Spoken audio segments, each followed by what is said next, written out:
The winner of the Platinum Grand Prize is A Monster Calls. I cannot even pretend to be happy about that. I am very disappointed. I get it wrong every year, thinking which film might win. You know, what seems like the obvious choice to me is not the obvious choice to an entire jury of people. But still, A Monster Calls? Really?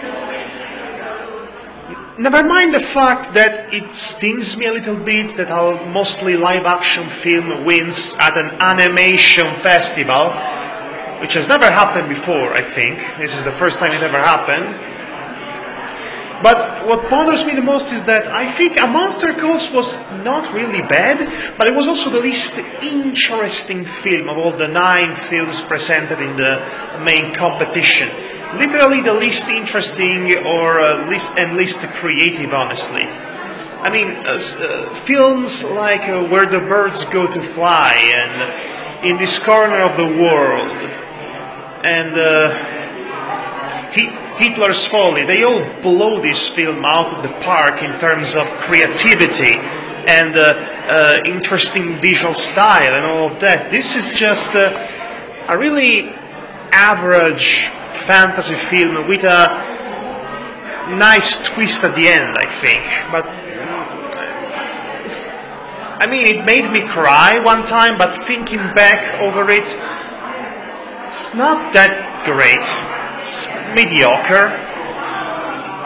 But that is the first prize. There is a second prize, which is merely the mention by the jury, which is a prize that was invented for the specific purpose of preventing the jury members to kill each other.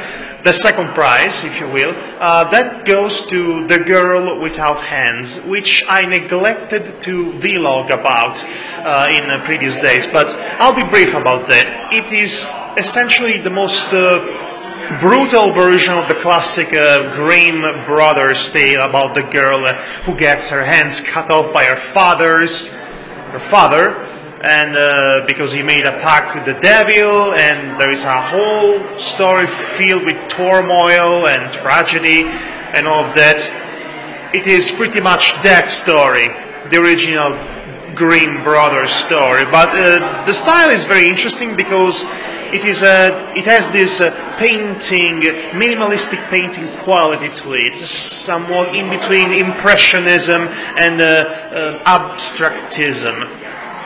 It is a very essential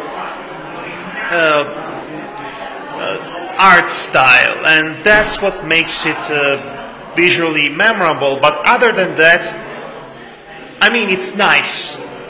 There isn't much else to say about it. It's really nice. So that technically is all for this year's festival.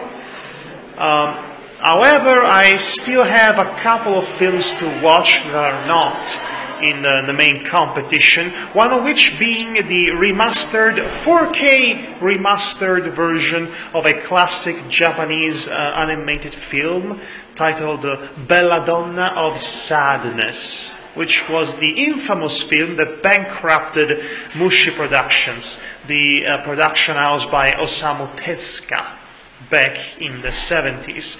So that should be interesting. Hopefully it will wash away my bitterness, because I'm always bitter at this point of a film festival, when the film I didn't, cheer for, where the films I didn't get behind end up winning.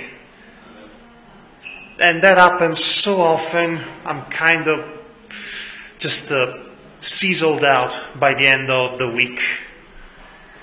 But anyway, thanks for following me. Thanks for following this vlogging of mine. I guess that's it for the festival.